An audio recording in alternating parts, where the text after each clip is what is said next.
Hello viewers, আসসালামু আলাইকুম।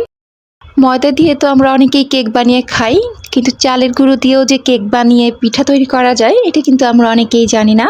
তো আজকে করে দেখাবো আমি চালের গুঁড়োর কেক পিঠা। তো দেখে নেওয়া যাক। প্রথমে আমি একটি বাটিতে 2টি ডিম ভেঙে নিচ্ছি। আর এই ভেঙে নেওয়া ডিম দুটোর সাথে আমি দিয়ে দিচ্ছি 1 কাপ পরিমাণ চিনি।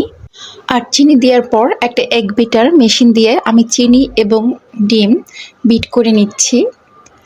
তবে এই কাজটা একটা হ্যান্ড মিক্সচার দিয়েও করা যাবে। এবার একটা চালনি বসিয়ে আমি 1 কাপ পরিমাণ চালের গুঁড়ি দিয়ে দিচ্ছি। আর চালনির সাহায্যে এটাকে চেলে নিচ্ছি, যাতে এর ভিতরে কোনো লাম্পস থাকলে সেটা যেন বের হয়ে যায়। তো আরও 1 কাপ পরিমাণ চালের গুঁড়ি আমি এখানে দিয়ে দিচ্ছি। তো মোটমাট আমি এখানে 2 কাপ পরিমাণ চালের গুঁড়ি দিয়ে দিয়েছি। আর দ্বিতীয় কাপ চালের গুঁড়ির সাথে আমি দিয়ে দিচ্ছি 1 চা চামচ পরিমাণ বেকিং পাউডার। আর দিচ্ছি 1 চা চামচ পরিমাণ লবণ দিয়ে আমি একসাথে চেলে নিচ্ছি। এবার একটা হ্যান্ড মিক্সচার দিয়ে আমি এগুলোকে মিক্সড করে নিচ্ছি। আর এখানে আমি 3 টেবিল চামচ পাউডার দুধকে পানি মিশিয়ে 1/3 কাপ পরিমাণ করে আমি এখানে দিয়ে দিচ্ছি। পাউডার দুধের পরিবর্তে এখানে লিকুইড দুধটাও দেওয়া যাবে, তবে পাউডার দুধটা গুলিয়ে এভাবে দিলে টেস্ট অবশ্যই বেশি হবে। এবার পানি মেশানো ছাড়া আমি আরও 1 টেবিল চামচ পরিমাণ পাউডার দুধ এতে দিয়ে দিচ্ছি। আর পাউডার দুধ মেশানো হয়ে গেলে একটা কেক মোল্ড নিয়ে নিচ্ছি। আর কেক মোল্ডে আমি একটি কাগজে তেল মাখিয়ে এটাকে এখানে বসিয়ে দিচ্ছি। এবার পিঠার গোলাটা কেক মোল্ডে ঢেলে নিয়ে আমি কেক মোল্ডটাকে 2-3 বার ট্যাপ করে নিচ্ছি, যাতে করে এর ভিতরে যদি কোনো বাবল থেকে থাকে তাহলে সেটা যেন বের হয়ে আসে। আর এরপর এর উপরে আমি কিছুটা বাদাম দিয়ে দিচ্ছি। আর 20 মিনিট আগেই আমি চুলোতে একটা হাঁড়ি বসিয়ে ঢাকনা দিয়ে এটাকে প্রিহিট করে নিয়েছি। আর এবার এটার ভিতরে আমি একটা হাঁড়ি স্ট্যান্ড বসিয়ে কেক মোল্ডটাকে বসিয়ে দিচ্ছি। আর কেক মোল্ড বসিয়ে আমি একটা ঢাকনা দিয়ে দিচ্ছি। আর আমি অপেক্ষা করছি 40 থেকে 45 মিনিট। আমি এই কেকটা হওয়ার জন্য অপেক্ষা করছি। 40 থেকে 45 মিনিট পর আমি ঢাকনা তুলে কেকটা চেক করে নিচ্ছি। কেকটাতে আমি চাপ দিয়ে দেখে নিচ্ছি যে কেকটা শক্ত হয়ে গেছে এবং এর উপরিভাগে কোনো নরম অংশ বর্তমান নেই। তো কেকটা আমার হয়ে গেছে বোঝা যাচ্ছে। তো কেকটাকে আমি এবার নামিয়ে নিচ্ছি। আর কেকটা ঠান্ডা হওয়ার পর কেকটাকে আমি একটা ছুরি দিয়ে চারপাশ থেকে এটাকে আলাদা করে কেকটাকে আমি স্লাইস করে কেটে নিচ্ছি।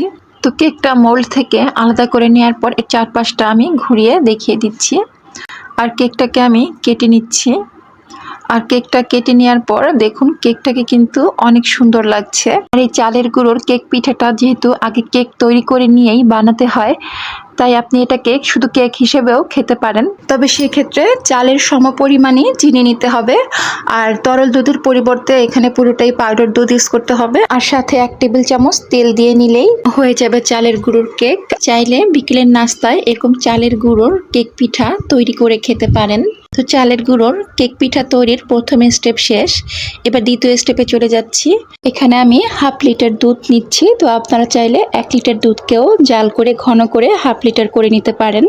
তো দুধে আমি 2টি এলাচ থেতো করে দিয়েছি এবং এলাচটাকে কিছুক্ষণ জাল করে নিচ্ছি। তো আমি 1/2 কাপ পরিমাণ চিনির অধিকাংশই দিয়ে দিচ্ছি।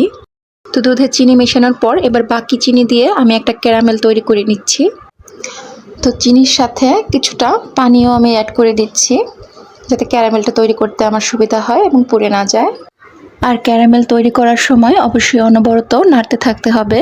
আর ক্যারামেলটা তৈরি করার পর আমি জাল করা দুধের সাথে ক্যারামেলটা মিশিয়ে নিচ্ছি। আর এই জাল করা ক্যারামেল মেশানো দুধেই পিঠাগুলো এবার ছেড়ে দিতে পারেন। তবে আমি যেহেতু ভিডিও করছি তাই সৌন্দর্যের জন্য আমি একটা সার্ভিং ডিশেই এই পিঠাগুলো সাজিয়ে ক্যারামেলটা দিলাম। আর এটাকে সারা রাত বা কয়েক ঘন্টার জন্য ভিজিয়ে রেখেই খাওয়া যাবে। তো এই ছিল চালের গুঁড়োর কেক পিঠা রেসিপিটি ভালো লাগলে অবশ্যই একটা লাইক করবেন। আর এরকম ভিন্নধর্মী রেসিপি পেতে চাইলে চ্যানেলটি সাবস্ক্রাইব করে বেল আইকনটি প্রেস করে দিবেন। তো আজকের মতো এখানেই বিদায় নিচ্ছি। আবারও আসবো নতুন কোনো রেসিপি নিয়ে। ততক্ষণ পর্যন্ত ভালো থাকুন, সুস্থ থাকুন। আল্লাহ হাফেজ।